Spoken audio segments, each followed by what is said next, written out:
তুমি জানো ছেলেটি তোমার প্রতি দুর্বল, তাই তো তুমি ছেলেটিকে ইচ্ছে করেই বারবার অবহেলা করে যাচ্ছ। ছেলেটা কিছু বলতে পারে না, কারণ তোমাকে হারানোর ভয় তার মাঝে সব সময় কাজ করে। ছেলেটার ফোন রিসিভ না করে তুমি আনন্দ পাও, সে ফোনের উপর ফোন দিয়ে যায়, তাতে তোমার কিছু যায় আসে না। তুমি ফোনটা সাইলেন্ট করে আবার ঘুমিয়ে পড়ো। ছেলেটিকে অবহেলা করতে তোমার একটুও আটকায় না।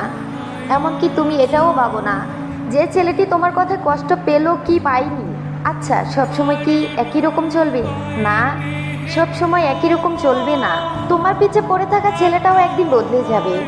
তোমাকে আর মেসেজ করবে না, ফোন দিবে না, এমনকি তার ফোনে তোমার নাম্বারটা পর্যন্ত খুঁজে পাওয়া যাবে না। যাকে অসংখ্য অজুহাত দিয়ে দূরে সরে রাখতে, দেখবে একদিন এমন সময় আসবে যখন তুমি একটা বার হেলো বলার মতো সুযোগটাও পাবে না। প্রত্যেকটা মানুষের জীবনে একটা সুযোগ আসে। তোমার সুযোগ ছিল ছেলেটিকে ভালোবেসে বুকে জড়িয়ে রাখার, আর ছেলেটির সুযোগ ছিল প্রচণ্ড কষ্টের হাত থেকে বেরিয়ে যাওয়া। ছেলেটা কিন্তু তার সুযোগটা কাজে লাগিয়েছে, আর তুমি জীবন নামক পাকা একটা মাঠে হেরে যাওয়া প্লেয়ার।